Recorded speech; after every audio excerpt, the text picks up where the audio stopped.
इलाहाबाद विश्वविद्यालय का एक छात्र था, चंदर। वह बहुत ही होनहार, समझदार और भावुक युवक था। उसके जीवन में सबसे खास इंसान थी सुधा। सुधा उसके प्रोफेसर डॉक्टर शुक्ल की बेटी थी। चंदर और सुधा का रिश्ता बहुत गहरा था। दोनों बचपन से एक दूसरे को जानते थे और एक दूसरे के सुख दुख के साथी थे।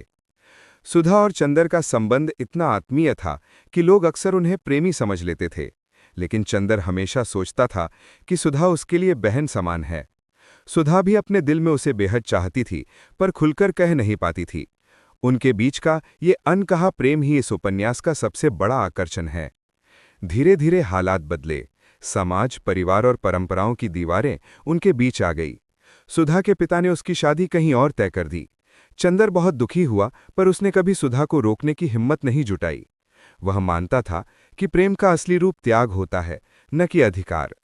सुधा शादी करके चली गई और चंदर अकेला रह गया। उसके जीवन में कई उतार चढ़ाव आए। वह और लड़कियों से मिला, प्रेम की परिभाषाएं समझी, मगर उसके दिल के किसी कोने में सिर्फ सुधा की ही याद बसी रही। वक्त बीतता गया, लेकिन दोनों की आत्मा में एक दूसरे के लिए गहरा अपनापन हमेशा बना रहा। सुधा अपने परिवार और जिम्मेदारियों में बंध गई, जबकि चंदर ने जीवन में भटकते हुए भी सुधा की याद को ही अपना सहारा बनाया। अंततः ये उपन्यास हमें यह सिखाता है कि प्रेम सिर्फ पाने का नाम नहीं, बल्कि त्याग और समर्पण का नाम है। समाज और परिस्थितियां अक्सर इंसान के दिल की इच्छाओं को दबा देती हैं, और अनकहा प्रेम जीवन का सबसे बड़ा गुनाह और सबसे बड़ी पूजा दोनों बन जाता है।